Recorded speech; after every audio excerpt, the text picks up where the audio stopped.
Can you folks hear me all right? Great, good.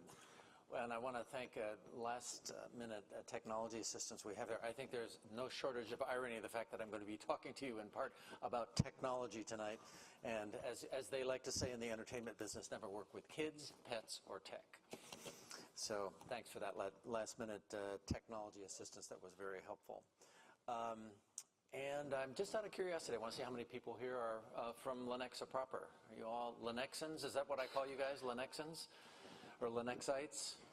Any preferred term? Let me know if I'm using the wrong one. And I'm just going to test my slides here as well, too, to make sure. Yeah, that's me up there. But tonight, I want to start by saying, when it comes to the future, this very interesting topic, they say that there are three kinds of people. Those people who let the future happen, those people who wonder what happened. Those people who make the future happen, and finally those people who wonder what happened. The purpose, I think, part of my remarks this evening is to make sure that you're not in that last group, that indeed you are thinking about and planning for a future that you actually can make happen here. Today I want to talk about the changes that all communities face and the opportunities for cities that may help you make your future happen here in Lenexa. And I hope this presentation is going to spark your imagination as well as help you when you make the rounds of the exhibits that are outside, which I really encourage you to do if you haven't done so already. I think you'll find it very interesting. And it's really the most important thing you can do tonight is to visit those stations and share your opinions. Again, I'm Stephen Ames. I'm a futurist and a city planner. I help communities to create and develop better understanding of the trends of change that are out there, and then use that information to create more livable, resilient, and connected communities. As Mike said, I've worked with a lot of cities in 4 countries, mainly in the English-speaking world. I have gone to a few places where they don't speak English very well, and that's been an interesting experience. I encourage everyone to try to plan for the future in Italy. It's a fun thing to do. But most of all, in all these cities I've worked with, some very large ones like Portland, Oregon, or Perth, Australia, or Brisbane in Australia. I've also worked with smaller towns, and I find that I really most enjoy working with smaller towns and cities and growing suburbs like your own. Typically, communities like this have a better sense of place about who they are. They have stronger connections with their neighbors and their fellow citizens. They tend to have better collaboration among their local governments and their business and community connections. And I also find that they're right-sized in thinking about and planning for the future, which makes it easier to come up with new solutions, innovate new ideas, and get results. And from what I've learned in the last couple of days of being in your town and touring it, I think this is probably a pretty accurate description of Lenexa, Kansas, and what you have achieved. As most of you know, this is not the first time the city's gone through an exercise like Vision 2040, and there's been some remarkable things that you have accomplished over the years. So why a vision for Lenexa? Why is it important that we plan for the future? Beyond the obvious reason that we're all headed in that direction anyways, and we all will be living in the future, at least for some of us longer than others. And I think the reason that I think that this is a really important thing is because, one, it's not something that we do very well naturally, although humans, rather than other animals, do have this unique capacity to be able to project their thinking forward and to think about what is to be, which is actually the Merriam-Webster definition of the future, that which is to be, which I don't find very useful. My current preferred definition of the future goes like this, and this is a quote from a futurist who I think is well-known and very intelligent. And he says, the definition of the future is things getting better and better, worse and worse, faster and faster. In other words, everything happening all at once, and a lot of good and some not so good. And I think this is a very accurate description of what the future is and holds for all of us. Better and better, worse and worse, faster and faster. We are entering a period of accelerated change on all fronts. As one futurist says, we are quite literally living at the hinge of history. We're at a pivotal point, or as some people like to say, an inflection point in history, where all the changes that is happening begins to kind of merge into one major force that makes us feel like it's just going too fast. And indeed, in some ways, it really is. So some key points that I want to make tonight about thinking about the future. Our world is changing fast. This change is being driven by a series of global level trends, things happening at a planetary level, like population growth, stresses on our environment, changing global economy, advances in science and technology and communications, and much, much more. And I'm going to talk about these specific trends in just a little bit. But I'd like to make the point here that any one of these trends that we see happening at that large level have the power to change our planet, but the fact that they're all unfolding at the same time makes us realize that we really are living at the hinge of history. There's a lot happening out there, and I'm going to talk about some of that tonight. Our communities are changing too. The important point for us here is that while these global trends, whether it's massive population migrations or new strains of viruses that are out there on the planet, other scary things, may seem to be out there somewhere. It's out there at that planetary level. It's like, oh, I don't have to worry about that. That's happening out there. Indeed, they affect all of us in our personal lives. Everything that is global ultimately is local. If there's a dislocation in international oil prices, you feel it next time you fill up at the pump. And every trend that you can look at that's happening at a global level ultimately can be seen affecting you in your own life, just in your day-to-day activities. As I like to say, local communities are actually on the front line of change. This is where we experience global change, is in our own lives. And that's why it's important for us to be thinking about it at a very personal level, both as individuals, as members of communities, and as citizens. The problem is that we don't do a very good job of planning for that change. And sometimes we're caught off guard, reacting to change after the fact.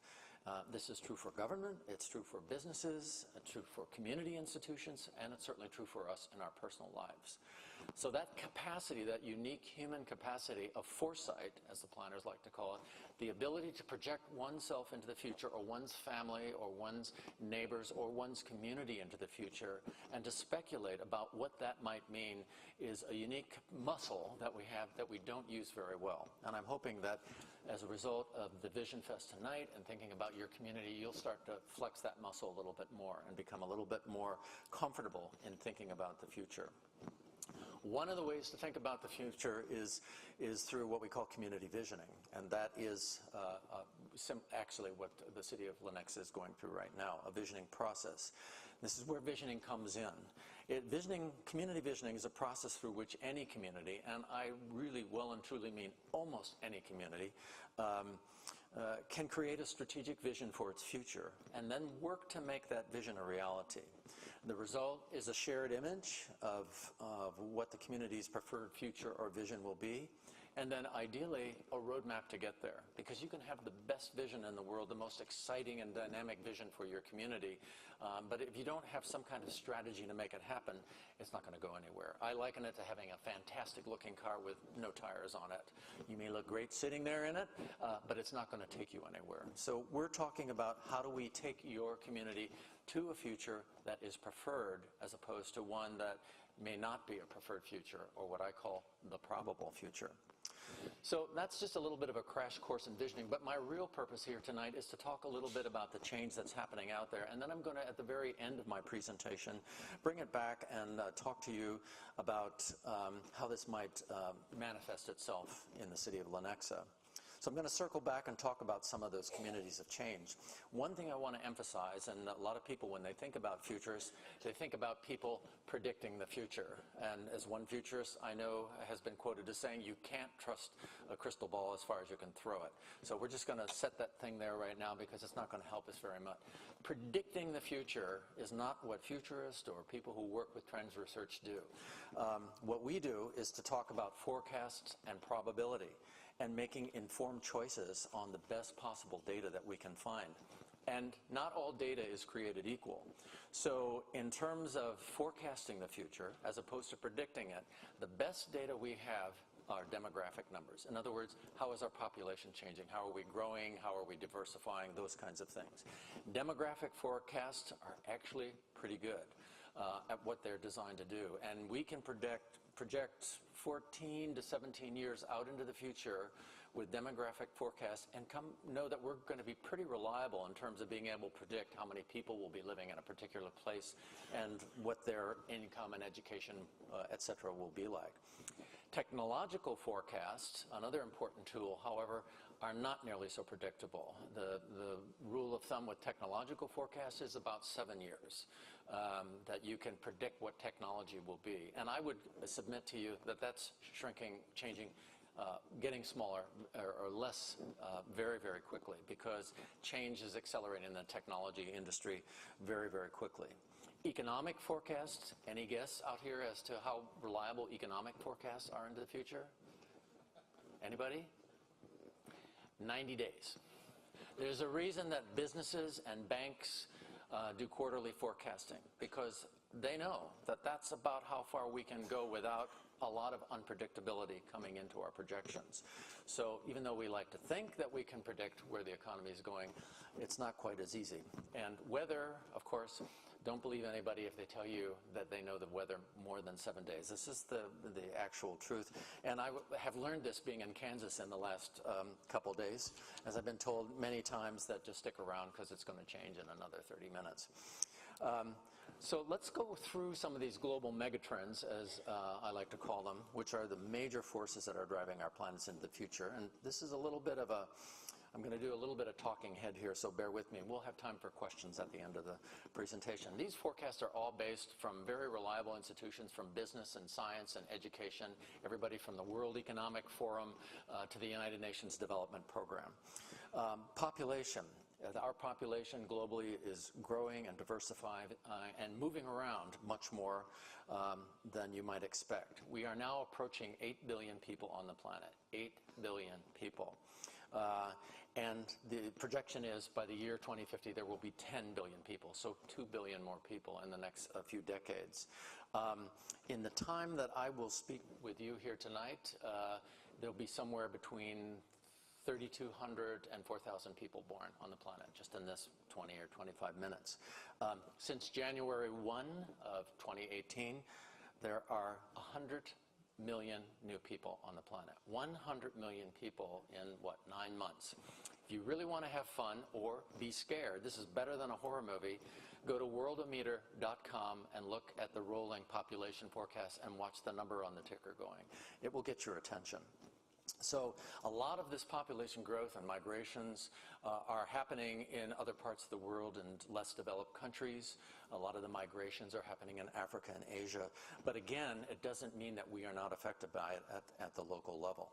And I will tell you, just as an interesting side note, how many millennials do we have here in the audience? Good, don't be shy, raise your hand. We got 1, 2, 3, 4, 5, 6, 7, 8, 9. You're an iGen. You're not a millennial. The millennials next year will become the largest population group in the United States. Next year, 2019. Sorry, boomers. We're fading out here. We're starting to decrease in our numbers. But the other thing is boomers are going to be around for quite a long time as well, too. The oldest boomer in the youngest boomer in 2040, will be 76 years old. So we have two interesting phenomena going on here. We're getting older and younger at the same time, particularly here in the United States. It's what they call it's the reverse bulge in the snake. Population forecasts used to kind of go up like this to the middle years and then down. And now we're kind of like the camel's hump in terms of our population forecasts. So lots of change with the population. Environment and natural resources. The stresses on the environment, on our planet, are increasing incredibly, and climate change. And I will say full disclosure here, I believe the science of climate change. I think it's very, very accurate, and it's not about who created it or who did the wrong thing. but it is about the fact that we are seeing measurable change in the planet. I just finished working on a project in Hilton Head Island, which is 9 feet above sea level, and many of the people that I work with are not in their homes, or are coming back to their homes now because they've been evacuated because of sea level rise and storm surges. So I think that that impact is real and is going to continue, and I'll share some stats a little later. Exactly. Well, actually, let me talk about that now, that in greater Kansas City, let me see if I can find that here. No, it will be later that I'll talk about that. Hang on. No, I've got it. Excuse me, wandering around my notes. In Kansas, the projections are for both warmer and wetter weather, and KC Metro is already experiencing more extremely hot days, defined as days over 95 degrees. In the next 5 to 25 years, the projections are that those days will be somewhere between 16 and 29 days a year when you have hot weather over 95 degrees. And days over 105 degrees are expected to decrease fivefold. Now, don't get too scared. Right now, that's about 1 day a year, I'm told, but 5 days a year will be over 105. And with the humidity I've been experiencing here since I came here, that's pretty interesting. Rainfall is also going to increase by the projections for climate change here by about 1.5 inches. So the climate is changing, and it's affecting you here locally. Economic globalization and restructuring. Our economy continues to globalize. And even though there are counter trends happening, and for example, the current tariff and trade wars, the reality is that our economy is more interconnected now than it has ever been. And by and large, this has been a good thing. It has lifted millions, hundreds of millions of people actually out of poverty in some of the less developed countries, particularly China, has seen a remarkable change. The middle class in India is now bigger than the entire population of the United States. So that's done good things, but it's also done some things that are more difficult. There has been job loss due to the global economy and the impact of older traditional industries. There's no question about that. And also rising income inequality, particularly in the developed countries. So you've all heard about the hollowing out of the middle class. There's more wealthy people, and there's people who are dropping out of the middle class, in part due to wage stagnation. So those trends also, I think, are being reflected here locally in the KC Metro area. Automation and artificial intelligence. This is one trend that was not predicted by some of the better-known futurists 30 or 25 years ago. It's pretty new, driven by technology. And it's a double-edged sword. One of the downsides of automation and artificial intelligence is job loss in some traditional industries. The forecast by the McKinsey Group says that, one of the forecasts says that over the next 5 to 10 years, 15 million jobs in the United States will be replaced by automation, artificial intelligence, or robotics, particularly in some of the manufacturing and those kinds of industries. The projections for trucking and distribution are quite shocking. 4.2 million trucking and driver jobs alone could be lost by 2030 due to automated vehicles, autonomous vehicles. And the way that might affect Lenexa is that you have a fairly large and robust warehousing and distribution and logistics center. So you may see less people employed in that industry and more technology employed. So I think that's another something to be thinking about, how global change is affecting you at the local level. Scientific, technological, and medical advances, new materials, quantum computing, genetic engineering. I mean, there's so much change happening in science and technology, it's staggering. The United States is still the world leader in new patents granted, but other countries are catching up very fast. China, Japan, of course, and the EU are all sort of nipping at our heels in terms of scientific and technological innovation as reflected in new patents that are granted. Just one example of that in KC and Lenexa, that as you know that you're in the middle of the so-called KC Animal Health Corridor. It's the largest concentration of animal health and diagnostic companies in the world, over 300 of them located in this corridor between Springfield, Missouri and Manhattan, Kansas. So that's another example of some of the positive potential of some of these trends. Now I do want to move on here and talk a little bit about, just briefly, about some of those really positive trends. Quantum computing. Computing is about the ultimate multitasking learning machines. This is going to enable data processing at speeds millions of times faster than some of our best computers can do today. And overall, it's going to result in an economy that's more efficient and boosting productivity because we can get the information we need that quickly for whatever the application is going to be. Responsible artificial intelligence, meaning using artificial intelligence not to displace people from work, but actually to create opportunity. And it already is improving business practices, changing medical diagnosis, and very soon, coming to a neighborhood near you, driverless cars and intelligent robotics that learn in the home. Now, I know that one seems kind of science fiction, but it's actually happening much faster. Those of you who are driving late model cars, maybe a higher end car, will notice that your car is telling you when you're getting out of the lane or when there's possible, somebody that's moving into the pathway of your car. So very slowly but surely, and maybe not so slowly, those technologies are being integrated into our cars. And I mean, how many people here have Alexa in the home or Siri telling them? I'm just curious. We got, I think some of our millennials are actually raising their hand and over there. As one futurist I know says, Siri version 12 is going to be doing, helping you with your accounting and other things. The artificial intelligence systems are becoming much more sophisticated. Smarter medicine, non-invasive surgery, 3D printed organs. That one blows my mind. For kidney replacement, for example, 3D printing is seen as being a way to develop new organs for people who need those kinds of transplants. Targeted fixes for genetically inherited conditions. So-called CRISPR gene editing technology is coming that will enable people, some of it, to do very positive things to treat genetically inherited diseases that previously you could do nothing about. On the other hand, potentially they give us the power to alter the life that we bring into the planet, which to me is a little frightening in ways. So all of these technologies bode both ill and for the better, and it's how we make choices and use them.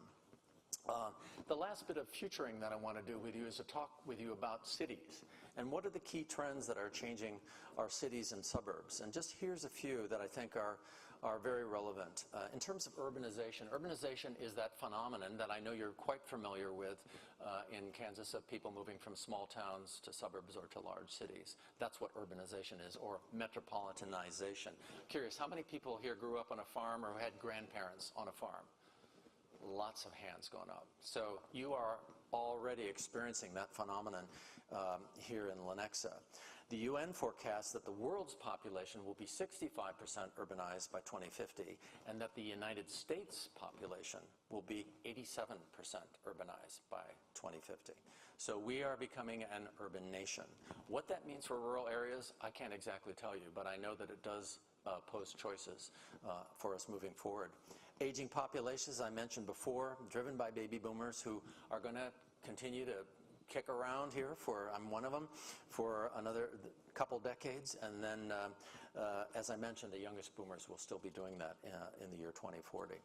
And then millennialization, and I don't mean to talk about our younger friends here, but I just have to do that as a demographic cohort, are going to be the largest group beginning next year. And over the next 15 years, millennials will become the dominant segment of the workforce, meaning between ages 35 and 50. And they will be shaping home buying patterns, consumer patterns, and community attitudes just by the sheer presence of the numbers, just like we boomers very selfishly did for about 20 years. I'm not one to talk about other cohorts, but millennials by and large have very different expectations about the future than their parents or their grandparents did. They tend to value experience over possessions. They tend to value authenticity over, how shall I say it, fakeness or franchisedness, whatever you want to call it. And they also, unfortunately, are saddled with debt, a lot of the older millennials, because of student loans, which is creating problems for millennials beginning to nest and moving into the housing market. Dispersed commuting. Commuting patterns are going to change. Rush hours are going to be dispersed over longer periods of time. Boomers will be replaced by younger people who tend to walk or bike or use transit, and also work outside of traditional workplaces. Third, workplaces, not in traditional home office, not even telecommuting from home, are beginning to supplant our more traditional patterns of working in an office. Co-working spaces, you already have a couple of those here in Lenexa, I think not far from here. And for people who are young, entrepreneurial, doing their own startup companies, freelancing, there's consulting services, co-working spaces are where the action is because it's a new way of working and networking.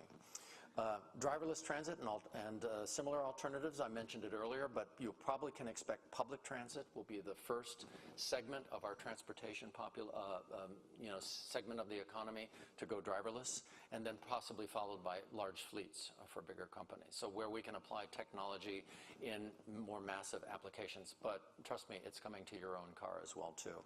As a certified car guy, I'm not looking forward to that. And then finally, connective capacity in the home, and I mentioned it earlier, that the technology in your home, everybody's heard of the Internet of Things, that your refrigerator is going to know when you're coming home and that the wine needs to be chilled by a certain time, and then tracking the temperature of your house and opening up the door so that the cat can get out or whatever, all of that stuff. And the downside of that is that somewhere out there in the cloud, everybody knows exactly what you're doing in your home. If you want to get a little bit paranoid, that's a good place to start. So that's just a real blitz of some of the things, but what I want to point out to you is when you're touring the stations tonight, you're going to see this large sheet up there with all of these trends, and all of these are looking at Lenexa and KC Metro in terms of how are those global trends that I've been describing coming down to affect you. I encourage you, I'm not quite sure if they have them as handouts or not. Do you know, Ann? Big boards everywhere. So study those and take a look at them because this is so rich with information, and a shout out to Shaki Consulting for doing an incredible job of pulling all of this information into a way that you can look at it very quickly. So if you have a little bit of extra time, I want you to take a look at that. I'm going to shut it off right now because I think, where is Mike? Are you around, Mike? When do I need to shut up? Another 3 minutes? Okay, great. I'll quickly go through a few other things here, and then we want to open it up for questions for you. So what if Lenexa? We've talked about the need for a vision. We've talked about the trends of change that are pushing us into the future. And we've tried to talk about how those trends are coming down to affect you at the local level. And so maybe some of what I've shared is kind of unsettling or a little nerve-wracking to hear some of these statistics and things like that. But I strongly encourage you to put that part of thinking about the future to the side and then think about the possibilities. And so I'm just going to very briefly cover some of the 5 big themes that have been developed in part with input from people like you about where Lenexa could go as opposed to might go. And again, I want to talk about that difference between the probable future, where if you just sit on your hands and you let the future trends kind of push you into the future, and then you wake up and you wonder what happened. And the preferred future, where you say, we see these trends coming, there are things we can do to address them to make for a better community. Let's go in that direction. And these are some of the things. The first big idea is healthy community. And we just don't mean sort of everybody is healthy, but rather that there's a conscious effort on the part of the community and people and institutions to make people's lives healthier, where everyone has access to the things that make for a healthier life, including the built and social and economic and natural environment, more parks and public spaces and places for people to gather and connect. So a healthy community in Lenexa, according to some of the ideas that are coming up through what you have told the city, is that in addition to meeting the basic needs of residents, there would be nearby parks and green spaces within a short walk to maybe 10 minutes of every resident in the community, so anybody can get out of their house and get to a green space, because that makes for a healthier lifestyle. Accessible, healthy food in markets and restaurants, so that there's more consciousness about what we're putting in our bodies. Emphasis on active lifestyles, so that people are getting up and moving. I don't know if anybody saw the product release for the new Apple Watch that's coming out now that will give you your EKG reading, and also send a message to a hospital if you've had a fall and you don't respond within 1 minute. Your watch will send a message to the nearest urgent care or emergency room to let you know. This is one way in which technology is going to support a healthier community. Inviting places. This is something that we planners love to talk about. Excuse me, I'm going to slide behind here. Let's see if I can get this. Stop moving. Unable to. Hang on just a second. Like I said, never work with kids, pets, and technology. Okay, let's see if that works. Yes. Very good. Inviting places, or spaces as they're sometimes called, is an essential part of a great community. Vibrant public spaces promote community connection, inclusiveness, public safety. They even improve local democracy when people have different ways of meeting and connecting with one another. And in the planning world, we call this placemaking. So this is one of the key ideas that's come up, again, from the people of Lenexa. What would a more inviting places look like in Lenexa? Would mean that you would build on the city's progress to date with vibrant places like what the Civic Center here that we're in is becoming. This is the result of your vision in 2020, I think it was, is creating this space in which you are sitting now. But also places that celebrate local history and culture. I was at the Thompson Barn today. What a cool place that is. Public spaces that are programmed for activity. You can have a public square somewhere, but these days you actually have to program that space. And we don't mean with computers, but with scheduling of activities and events. And I'm told that Lenexa is already very good for that. That's one reason why the VisionFest wasn't on a Saturday, because all the Saturdays were taken.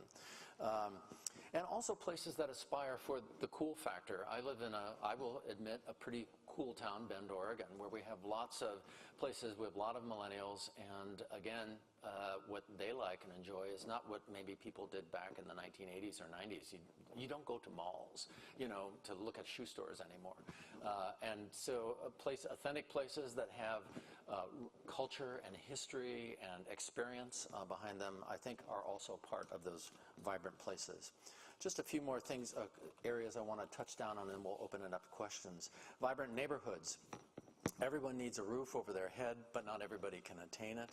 And housing that is accessible and affordable and attainable is a big part of having more vibrant neighborhoods.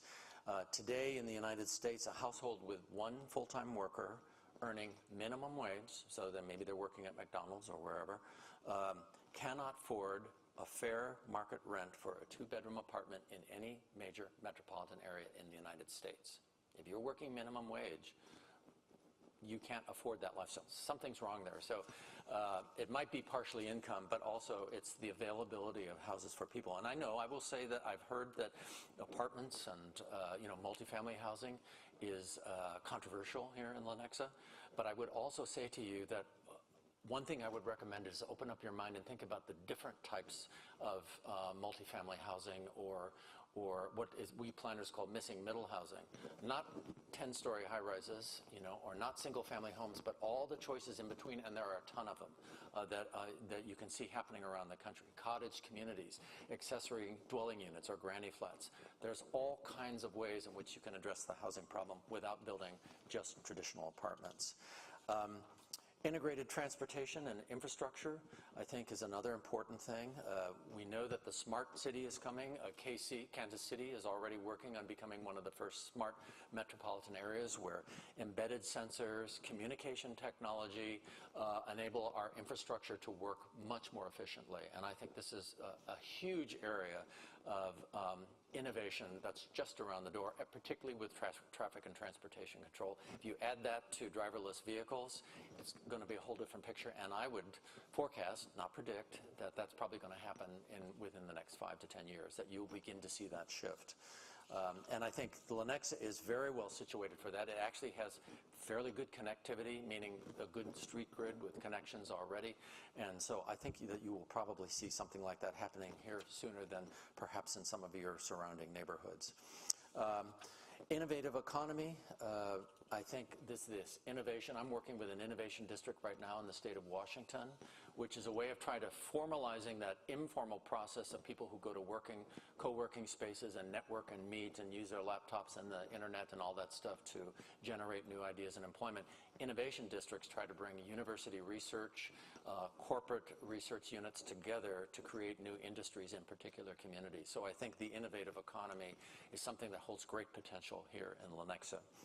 I will end my remarks by saying that if you haven't yet been to the exhibits today, I really encourage you to do it. What we're really asking you to do is that what-if question, because what the city wants to hear from you is how can we make this a better community that can respond to the trends of change that I've talked about and do a better job of making the future happen rather than wondering what happened. With that, I'm going to shut up, and we have a time for a few questions, I guess.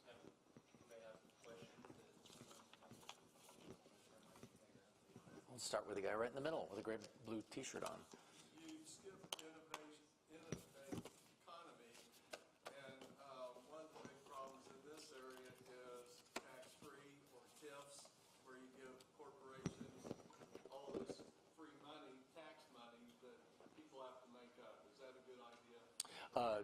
For like property tax abatements and things like that to encourage, is that what you're saying? Is that's just one small part of it. Yeah. You know, I don't know enough about that structure, that financial mechanism to encourage that kind of development. Overall, I would say that I think it's good for cities to be proactive about figuring out what kinds of industry do we want in the area rather than just letting it happen. I think you could end up with a mix that is not well prepared for the future as opposed to thinking a little bit more strategically about the industry. So there are tools available to your city government and to the county and to the metro area, I presume, where you could encourage industry. But some of it's probably more effective than others, and some of it's probably more equitable than others. So that's probably about the best answer I could give you. Yes, sir. Do you know about the importance of the connectivity in this between the suburban neighbors and the metropolitan area, as opposed to just kind of thinking about Lenexa being its own isolated community? Right. It's a good question. So what's the difference between just planning for our patch and thinking about the whole metropolitan area? I've worked with a number of regions where they do it. I will tell you that planning for the future of a metropolitan area is way harder than planning for a community because of those reasons I mentioned at the very beginning. If you're in a place where people have a sense of connection, a sense of identity with their boundaries, we're Lenexans, we're different from Olathe or Shawnee or wherever, that gives you an extra advantage in thinking about the future. So I wouldn't say don't do that. At the same time, I've worked in a lot of regions where, for example, my hometown of Portland, I no longer live there, but is known as probably the leading metropolitan area in the United States for thinking regionally. So all the cities coordinate those growth decisions that affect the entire region are made by the region. We actually have a regional government that controls where the urban area will grow and expand. And also our transit systems are planned to connect all parts. In some ways, when you go to Portland, I don't know if you've ever been there, but it feels a little bit like Copenhagen or Amsterdam because of the seamless transportation that you can take from one end of the region to the other. Yeah, and I would say, in a perfect world, would it be great to have a light rail, coming down from KC into Lenexa? You bet. I mean, if the planning made good financial sense, I think it would be excellent because then that gives you the spine around which to plan future urban development. Yes? I'm sorry, you have to say a little louder. Oh. Yeah, so when you visit the neighborhood station out there, you'll see a big map. It's called Missing Middle Housing. So if you have, high-story multifamily apartments at one end and single-family homes on large lots at the other end, in between, and it's very interesting. Some of these have been around for a long time, like fourplexes, duplexes, courtyard apartments. Those are things that should be fairly familiar to some of you. And there are other newer kinds like live-work housing, where you have some kind of commercial or office on the first floor and then the second and third floor apartments. In my hometown of Bend right now, we have cottage communities that are popping up where there are small cottages that are anywhere between 800 and 1,200 square feet that are built around a common green space. You can get 10 cottage units on the same amount of land that you would put 2.5 single-family homes, and they're beautiful. The ones I've seen are really, really nice. ADUs, accessory dwelling units, otherwise known as granny flats, which are being built in backyards where people have a large yard. This takes some adjusting on the part of the city to set up the proper zoning to allow that kind of thing. In Portland, for example, they're very, very popular. You can't build more than 800 square feet. You can't rent it out for a vacation rental for a certain period of time. So they're really trying to encourage people to live there permanently to create more housing options for people. What you're seeing happening in Portland is very interesting. Someone who has a nice 3-bedroom home on a big lot will build that unit. Maybe the first thing they do is they get the kid out of the basement and get him into the unit. Once the kid moves on to college, they rent the house out so they have source of income. And then when they reach retirement age, they flip and they move over into the ADU, and then they rent out the big house and they have a steady stream of income for their retirement. So all kind of options. The important thing about missing middle housing is that, there's a lot of pushback from people. They fear apartments for whatever reason. Some perhaps legitimate, some I think made up. But the important thing is a lot of the missing middle types of housing blend perfectly into other neighborhoods, and they don't have that image problem that sometimes can be created by multifamily housing. Yeah, sir. I don't know if I was talking about energy, but are we going to all have solar panels on our roofs? Well, it's interesting. We did a tour of the city today, and one of the people in our vehicle when we were driving around said, my vision for the future of Lenexa is that we could, take advantage of all the sun and wind that we have in Kansas, because it's really sunny here and it's really windy here. And I don't think she was talking about a windmill in her backyard, but she was talking about solar panels. And because her house faces south, so they've got great solar access, but it's currently not permitted. I think there's a kind of a value shift and an aesthetic shift happening, that people who live in neighborhoods where solar panels are possible don't see them as ugly anymore. And more the houses are designed to make them integrate into the house so they look really nice. And if there's a feeling of security, and having that there, there's a power outage, or if you want to charge your electric car so you are driving virtually for free, that's not a bad thing. We haven't heard from any women here For the tonight. sake of time, I'm going to cut you off at one more. Okay. We got it. I recently started a small food business in the Lenexa public market, and one of the things I'm really conscious about is the amount of waste we produce. Mm-hmm. So as a small business in a fairly small town, do you have any thoughts on how we can be more environmentally conscious with food business? Well, I think it's a good idea. And I know of cities where food waste recycling is now mandatory. And you have to, and what it means is that you have to really be conscious about it. But there was a time when we threw everything into the bin. We didn't think about glass. We didn't think about plastic. We didn't think about paper.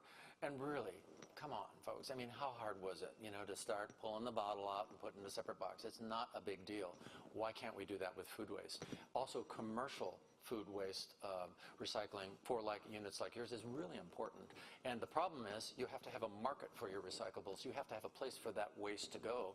And probably most of you know now, with other types of recyclables right now, we don't have a place to send them because China said, nuh-uh, we're not taking it anymore. We're not a third world country anymore. You guys figure out, which might be painful in the short term, but in the long term, I think it's good for us to figure out how to deal with our own waste. I think that's it.